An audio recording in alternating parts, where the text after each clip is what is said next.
I would say that most autocratic, ornery leaders have some real insecurity problems. And it took me about a long time to learn that lesson because I wanted to be great.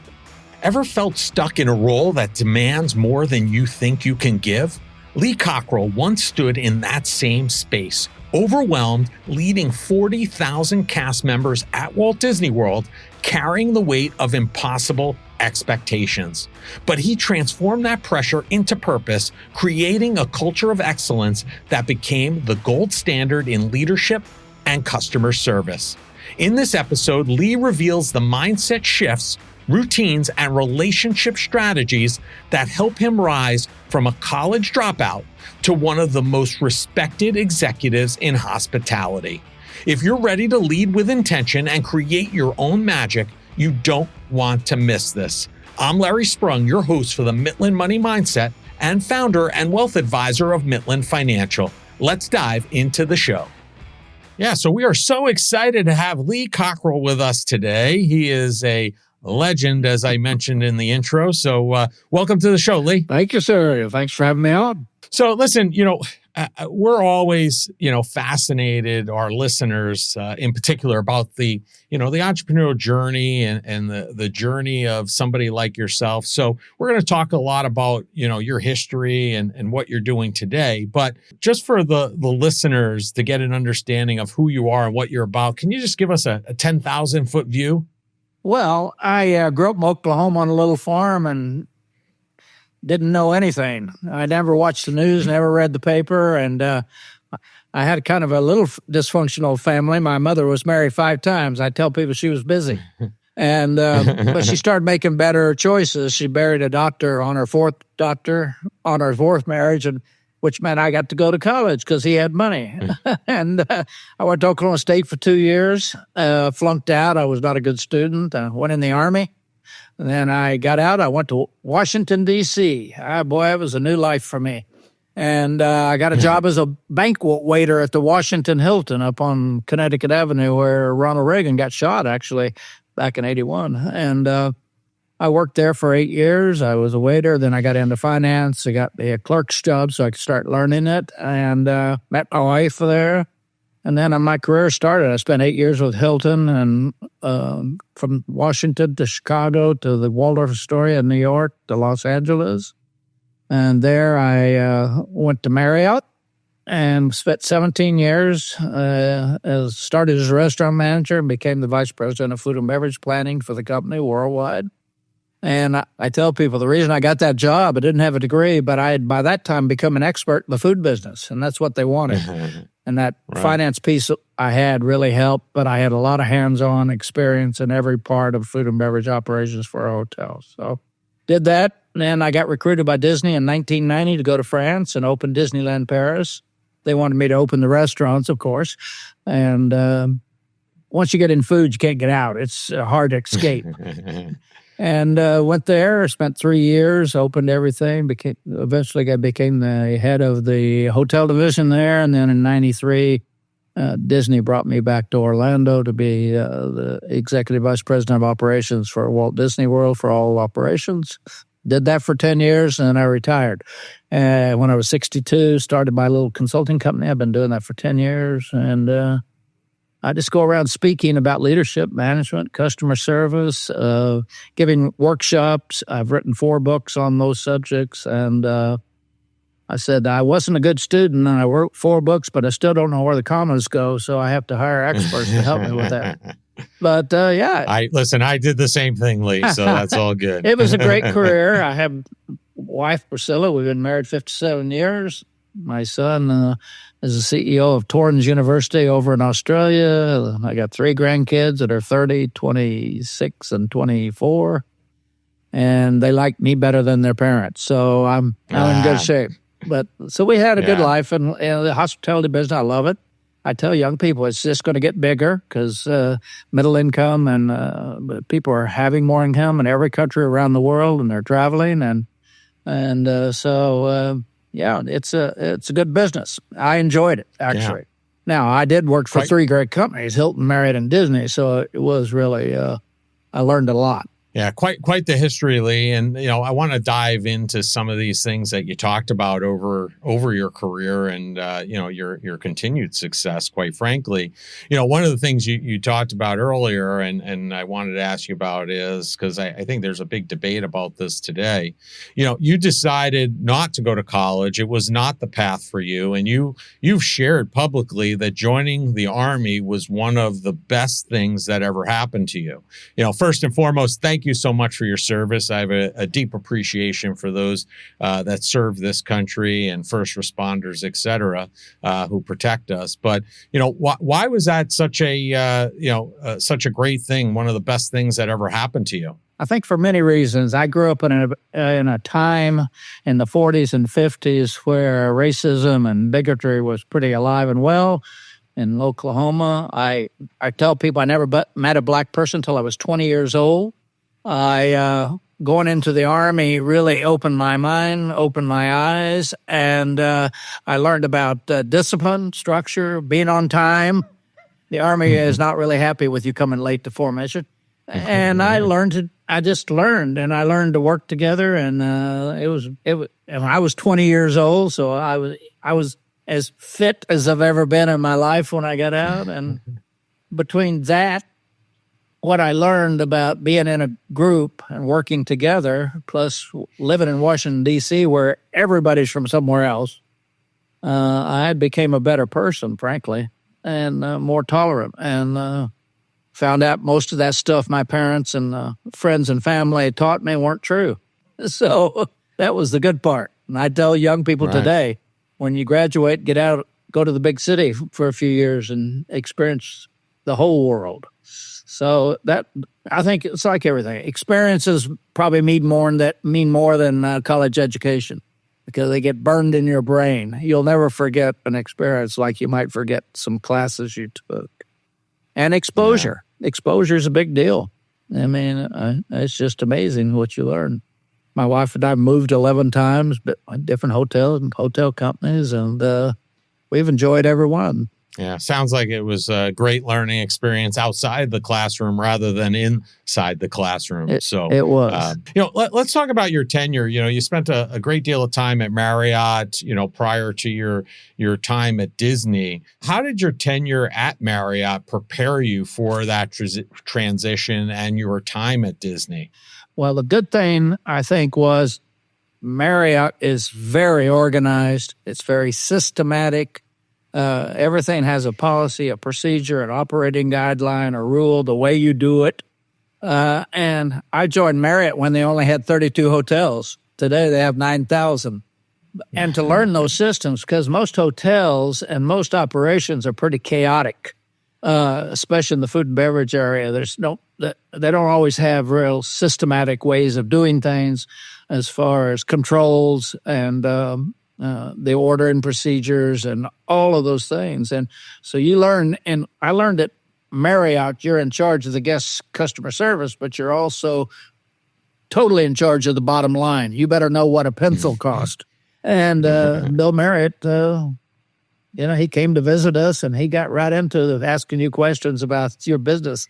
And it was amazing. He told me once when he found some flies in my restaurant, he said, "Lee, if you have flies in your restaurant, you like flies. Get rid of them." And that's when I learned about fly swatters.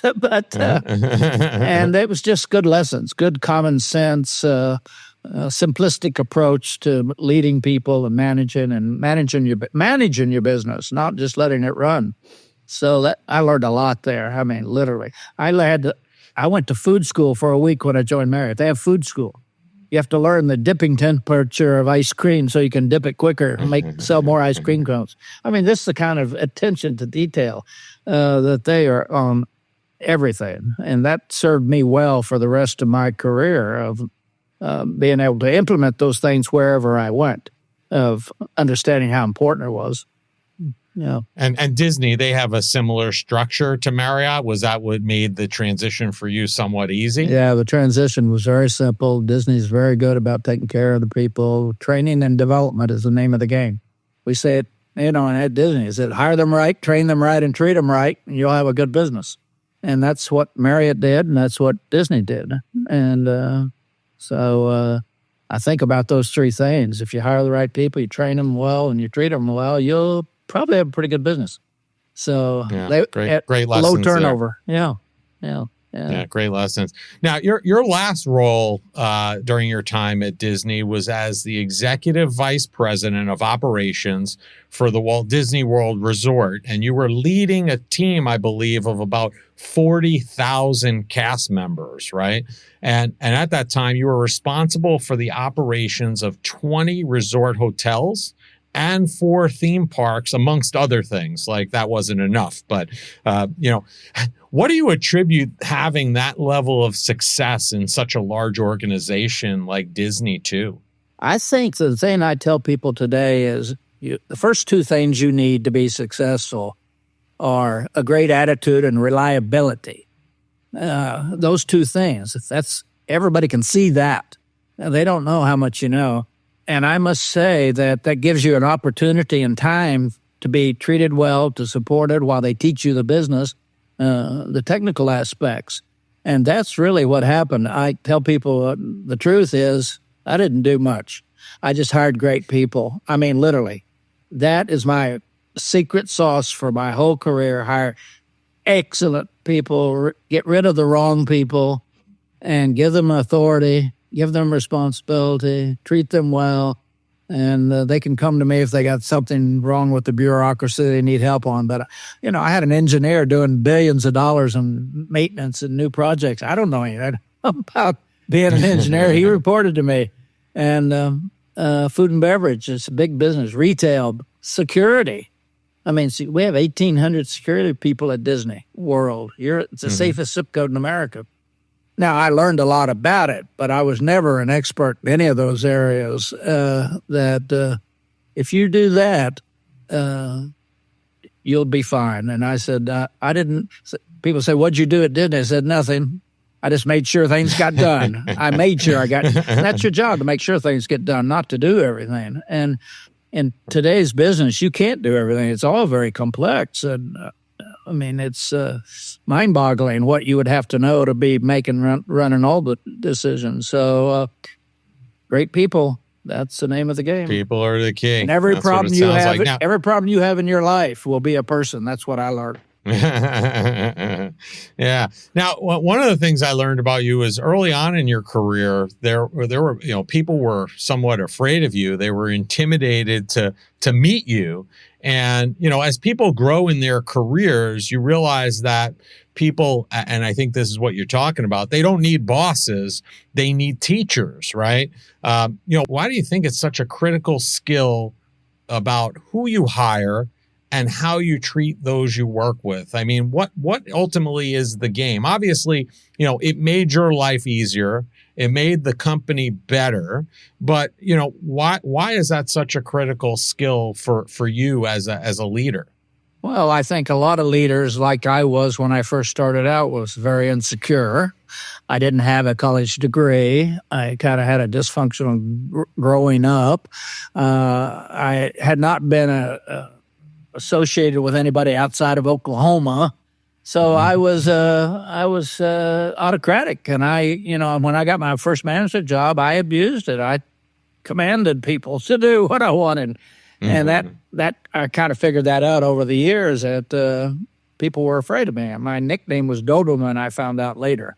And I did a lot of work on that. And more success I had in business, I got more self-esteem and self-confidence and felt better about it, and found out that my problem was I wanted to control everything. And I will say I've been married 57 years, and I had some ups and downs in my marriage because I wanted to be Mr. Control, and that never works. So it was a lesson, and started to let people be trusted and do their job, and maybe be supportive and be the teacher instead of getting upset when somebody did something. Just step back and refocus, reteach them, re-show them, right. Just like you should when you raise your kids. And I would say that most autocratic, I won't say mean, but ornery leaders have some real insecurity problems because you don't need to treat people like that, and it's just not right. And it took me about a long time to learn that lesson because I wanted to be great. I wanted to get the pat on the back. I wanted a bigger bonus. I wanted another company car. And I was getting all that because my bosses were letting me get away with it. So I had to deal with that myself because I kind of figured out my mother and grandmother would kill me if they knew I was behaving that way. It sounds like you're just a lifetime learner in many regards. Well, that was no problem because when I left Oklahoma, I didn't know anything. So I had a lot of room to learn. Yeah. Do you know finances can be joyful with your partner? We created a fantastic guide for couples to start their journey surrounding their finances. Head over to Midland.us/couplesjoy to download your free copy today. Don't miss out. Start bringing more joy into your financial conversations. One of the things you talked about earlier was with regard to your time in the Army was, the structure and the routine, and that routine of knowing what you're going to do on purpose. That planning time you've talked about has been really critical to your success. Yeah. And I think a lot of businesses, business owners, leaders to many degrees, are not, they think they're planners, but they kind of just do a lot of things ad hoc. And, I think you're going to disagree with that method because I know you're a planner. So why do you think it's so powerful to use that planning time? And how can listeners implement that into their own lives? Well, I'm a big advocate of routine, how important it is, because when you have a routine, you do many things naturally. You don't have to have a list, but I still have a routine today. I get up, I go to our coffee place, I take my computer, I sit and think about 15, 20 minutes what I need to do today, tomorrow, this month, next month, what's coming up, and I get it written down, and I schedule all my doctor's appointments. I don't miss any of those. You talk about time management. I said time management is important because when you go to the doctor and he says, you haven't been here in 4 years, we could have caught that. People don't realize how critical it is. And I think people underestimate their impact on other people. Anxiety right now in the world is very high. And people need this ability to work in a calm culture and where somebody cares about you. And routine is, when I have a routine, I know I'm going to get done what I want to get done. And all I got to do is look at my day planner and see what I said was important and took the time to think. Thinking's a big deal. Actually, something usually happens when you think. And if you think about your responsibilities, your wife, your kids, your health, your finances, your job, your education, there's so many. When I ask people how many responsibilities you think you have, they don't have any idea that they have probably 20 or 25. Your parents getting older, your grandparents getting older, all these things that are going to are you spending enough time so you're not disappointed? And so that so it is an amazing thing. I wrote a book on time management. It's called Time Management Magic, How to Get More Done Every Day, and it's true. And the number one reason people don't do it, they've never been taught. They don't teach it in high school. They don't teach it in college. I was in the Army. I made my bed every day.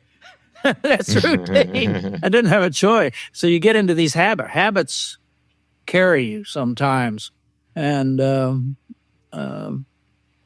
I would say you're really a product of the decisions you make in your life, and you better be making the right ones because a lot of them you don't get a second chance.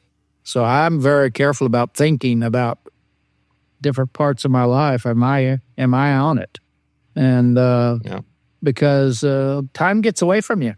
It just does. It'll be Christmas again, and you'll go, oh, I was going to do that. I'm going to do that. I want to do that. I'm going to start working out when I feel like it. No, you schedule it. I have big-time workouts on Monday and Thursday at 4:20. It's in my calendar. That's it. I don't want to go most times, but schedule the priorities in your life. Schedule the priorities in your life. So take time to think and then schedule it out and make it nice and easy, and or make it easier because you don't have to think about it. So, one of the things you talk about is hard things, and you talk about doing hard things. Why is it so important to do hard things? Well, I think most people get in trouble because they don't. I said, why don't you exercise? Because it's hard. Why don't you not eat 2 pieces of cheesecake? Because it's hard to not. Why don't you have a hard discussion with somebody that works for you that's not performing? Well, it's kind of hard. Maybe they'll get better. I hope they get better. She might cry. And frankly, it's a responsibility. When you think about it, being a parent or a leader with people, responsibility for people is a high responsibility. Their future depends on your guidance. And I would say 99% of Americans stop when it gets hard. And that's where you get the solutions. That's where you get the performance. That's where you improve people. And that is the number one thing I believe more than anything else today. If you do the hard things, life gets easier. If you take the easy route, life gets harder. And it's just in many ways. And I can tell you today, don't let problems stack up. There's a layering effect. You have one, then you got another one, then you got another one, then you got another one, and you don't know what to do. And I can tell you today, when I have a problem, I don't want to say I kill it. I get rid of it. I deal with it. I make the call. I have the conversation. I don't want that to keep me awake, because sleep is one of the biggest problems people have in this country. That's why they wake up, they don't feel good, they don't do the hard things, they put things off. Basic sleep. I mean, it's amazing. You call it kill it, I call it you got to just eat the frog and get it over with, right? Yeah. Just eat the frog, get it over with. You do. And when you start doing... And it's amazing because you feel so much better, right? Yeah, the night before you may not good, but the next night you're going to sleep like a baby. And it's just something that everybody can do. It's all in your head.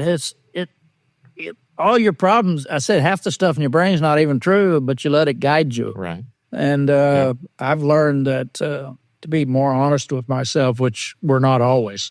That 2 pieces of chocolate cake's not going to hurt you. Yes, it is. One will. Yeah, one will. So I'm hearing plan out the hard stuff and get it done. And then it's not hard. I tell you, everything's hard before it becomes easy. When you think back about your life, how hard it was, and it wasn't. And agreed. Hey, so Creating Magic, which has been out for almost 2 decades, it was a book that Disney allowed their name to be put on the cover of, and it's still in use today. Why did you decide to put your experiences into words, and why do you think, this many years later, it still resonates with people? I think I came to the conclusion after all of the experiences I had in my life that I had something to say, but I didn't have the courage to do it. And a friend of ours came down and said, Lee, you ought to write a book. She read some of the things I had written. And I said, I don't know this. She was a literary agent in New York. She said, I'll take care of that. Don't worry. You just start writing. And I started writing, and took about 2 years because I had to get Disney legal people to look at it, make sure that I didn't say something they didn't like. And it turned out to just be basic, simplistic things that people, I think most of us try to make things too difficult. And so the first chapter of that book is, remember, everybody is important. I didn't believe that when I was living in Oklahoma when I was 20 years old. Mm-hmm. I said I'd never been anywhere. Now I've been to 48 countries. I do work everywhere. I believe everybody is important. I don't have a discriminatory bone in my body like I did at one time. Mm-hmm. And that alone right there is when you're going to lead and you have that attitude and that belief, you get better results and you help people. They say your legacy is the only thing you can take with you and leave behind. It's being a teacher is very exciting. I love it when people tell me they learned. As you said, most of the concepts are, basic, simplistic, so they resonate throughout the generations. It's really time tested. It really wasn't just something that was relevant 20 years ago. It's something that's still relevant today and will continue to be relevant into the future. Maybe even more relevant today than ever. Who knows? I think just mothers are the best leaders in the world because they care and they will use empathy on you and discipline within 20 seconds. Because they want you to be successful. And I always tell people, mothers, they have a sense of so big, they worry about you all the time. And the things they worry about is safety and education. And I think when we all start thinking about, psychological safety, not just physical safety, because a lot of people at work are not psychologically feeling safe. And so it's complicated. And the leader can make a big difference in the environment and how people feel. And when they wake up in the morning, they want to come to work instead of have to come for a paycheck. And so it's pretty satisfying, I must say, to help people down. Yeah. Great points, Lee. I want to shift for a second to your son, Dan Cockerell. And he was my guest on episode 49. Of the Midland Money Mindset. So, a few years ago at this point. And one of the things that Dan shared with our audience was that if he had to do it all over again, he would leverage your network as he started his career, because that was something that you offered to him. And he basically, my understanding is, kind of turned you down and said, I want to do this on my own. And, this advice that Dan gave on that episode really impacted my son. Connections available to you can help build your network. What's the importance there? And, what was your impetus behind offering that up to Dan, even though he didn't end up taking you up on it at the time? I think it's more important now than ever, because to get a job or to get in to see somebody or to get something you want, everybody wants you to go online. And it goes through some technical system where they never see your face. They don't hear, and nobody walks you in. Hundreds of people, thousands every minute, are being turned down when they would be great people if you could just meet them face to face. And if you personally have a good reputation, people believe you, they trust you. I help people every day. I get a lot of people tell me they're having trouble looking for a job. I say, send me your resume. And I look at it, and it looks good, and then I have a chat with them. And I'm not sending some nutcase to somebody I know, and I send it out. I just did one a few weeks ago, a lady who got laid off from a company going bankrupt in the wine business. I gave her a contact at the Hilton, and I got a note from her yesterday. They hired her, and she's happy as can be. Amazing. The guy who hired her trusted me. And this is just how life works. All relationships are everything. And trust that not all relationships, but the ones where people know he's going to do what he says, right, and I can trust him and I believe him and he would never let me down. And you kind of got to have your own style and reputation to be able to be productive at helping people. But I think it's great because people are really struggling to find jobs and find the right work, and they want advice on how to deal with their boss and how to deal with the HR and how to deal with not getting promoted fast enough. And I have a podcast that's 10 years old now, 15 minutes every Tuesday. Mm-hmm. And that's what we give is that kind of advice. And we have listener questions. And we've talked about everything from depression and anxiety to teenagers to hiring to how to keep up in your career. I mean, there's a lot of learning after you get out of high school and college. Yeah. I've used this term on this show many a times, and that is I feel like your network equals your net worth. Because your network can get you anything you want. It can get you a business opportunity. It could get you a job. It could get you, tickets to your favorite ball team.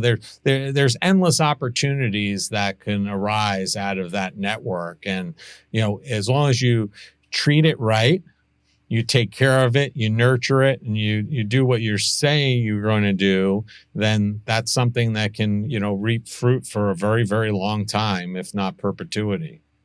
And I'll tell you a story quickly that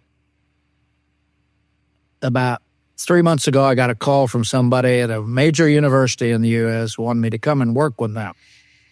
They have 200 people in HR. It's a big university. And I said, okay. We worked out the dates. And then I had a call with this lady. And she came on. She said, Lee, you know me. I said, I do? She said, I went to your time management class at Disney 30 years ago. It all came back around. Full 30 years. circle. And this is not uncommon, by the way. Especially if you keep your name out there on social media and what you're doing and what you can do. But it kind of blew my mind. You left quite the impression, it sounds like. So, hey. Well, I said in the talk I gave, I said, I'm glad I sent her a nice note because she remembered. That's funny. Yeah. Well, Lee, it's been such a pleasure. And I know our listeners have derived a great deal of joy listening to our conversation and learning more about you and what you're up to and your, illustrious career. We're and each of our shows asking our guests the same final question, because it's all about joy on the Midland Money Mindset. And that is, what did you do today, Lee, that brought you joy and put you in the right mindset for success? My wife called me while I was at Coffee for the Soul this morning and asked me to bring her a piece of that lovely lemon cake that she loves so much. And I did that. And she has some back problems and not getting out much. And just taking care of her and making her happy, and that we're able to do that. Sure. You don't think about it when you're young that you're going to have to, when they say until death do you part, sickness and health. But she is so appreciative that kind of makes my day every day. And so, yeah. Well, thank you for sharing that. And Lee, we're going to have all of your information in the show notes for our listeners. But if people want to learn more about you, connect with you, see or find out more about the books that you've written, which are many, what's the easiest and the best way for them to connect with you? Yeah, it's Lee at leecockerell.com. Everything I do is in one place, so I can remember where it is. And the book, Creating Magic's in 22 languages now. Just came out in Vietnamese recently. Wow. I'm always astonished where it shows up. But everybody around the world's trying to learn how to treat people better, be better leaders, be better managers. So leecockerell.com. Awesome. It's all there, whatever I do. And I appreciate you having me today. My pleasure. And our listeners should go out, schedule some time to learn more about you and connect with you, get it on the calendar so it gets done. And I really appreciate the time today, Lee, and enjoy the rest of your day. Thanks so much. Lee, thank you for sharing your powerful journey from humble beginnings to creating magic at Disney. Your insights on leadership, time mastery, and service excellence are timeless lessons for anyone striving to lead with the heart. This conversation is a masterclass in purposeful living, and we're better for it. Lee Cockerell and all he's up to can be found across most social media platforms. All the contact information needed to find them can be found in the show notes. The opinions voiced in the Midland Money Mindset Show with Lawrence Sprung are for general information only and are not intended to provide specific advice or recommendations for any individual. Past performance is no guarantee of future results. All indices are unmanaged and may not be invested into directly. Investing involves risk, including possible loss of principal. No strategy ensures success or protects against loss. To determine what may be appropriate for you, consult with your attorney, accountant, financial or tax advisor prior to investing.